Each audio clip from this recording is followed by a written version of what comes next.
Il y a quelques instants encore, Jésus et ses disciples étaient ensemble. Ils ont mangé, bu, chanté et prié, comme une famille réunie à la lueur des lampes, même si un ombre planait déjà sur eux. Ils ont célébré la Pâque, cette fête qui rappelle comment Dieu a libéré son peuple de l'esclavage en Égypte. Comment ne pas se réjouir quand on se souvient que Dieu est fort, qu'il libère de l'oppression, qu'il les livre de l'injustice. Puis Jésus quitte la ville avec ses 3 plus proches amis. Il traverse la vallée du Cédron et monte vers le jardin de Gethsémani. Leur jardin. Combien de fois sont-ils venus ici, surtout la nuit? Sous les oliviers, quand la ville était encore brillante et étouffante, ici l'air était frais. On sentait la terre, la sauge, le thym. Un lieu de retraite, un lieu de paix. Peut-être parlait-il encore un peu. Parler aide parfois à tenir l'inquiétude à distance. Et puis le silence s'installait. Regarder simplement les étoiles, fermer les yeux et s'endormait. Dans ce jardin, on pouvait presque deviner ce qu'avait été le premier jardin dont parle la Bible, un lieu si paisible que Dieu lui-même s'y promenait à la fraîcheur du soir. Le jardin, la nuit, un lieu pour se sentir proche de Dieu.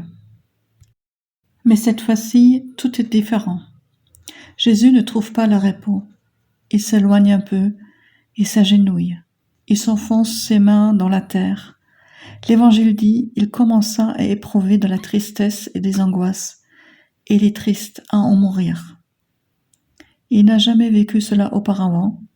La peur l'envahit, il tremble et pleure, il tombe face contre terre. Il murmure et crie, même si personne ne l'entend. Il veut simplement vivre, simplement vivre. Abba Père, tout est possible. Éloigne cette coupe de moi. Ils vont me tuer. Mon sang coulera comme celui des agneaux hier soir. Je t'en supplie. Jésus, seul, envahi d'émotions, la nuit, ne console pas.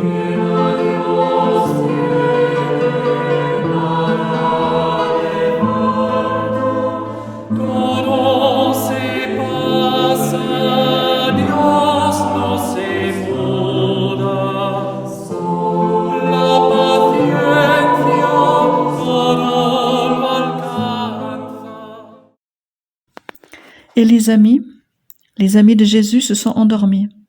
Au moins, c'est ce que nous pensons. Souvent, nous croyons que les autres sont indifférents, qu'ils ne voient pas, qu'ils ne comprennent pas. La peur nous isole. Mais souvent, c'est autrement que nous ne pensions. Ceux qui semblent dormir sont peut-être eux aussi paralysés. Ils voient bien que quelque chose ne va pas, mais que dire, que faire? Fermer les yeux peut être une fuite, une impuissance, une terreur silencieuse. Les disciples sont peut-être aussi effrayés que Jésus, mais ils ne l'expriment pas. Leur peur prend la forme du sommeil. Jésus aurait pu faire de même, se recroqueviller, fermer les yeux sur la réalité, mais il ne fait pas. Il prie encore et encore. Il dit sa tristesse, il dit son angoisse. Et au cœur de cette nuit, il finit par faire confiance en Dieu et veut croire qu'il restera proche de lui, même dans les instants les plus durs.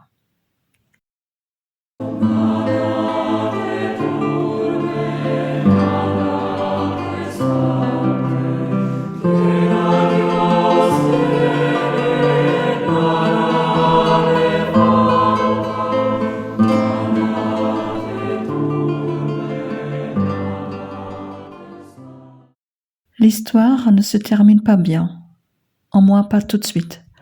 À l'aube, les soldats arrivent. Ils l'arrêtent comme un criminel.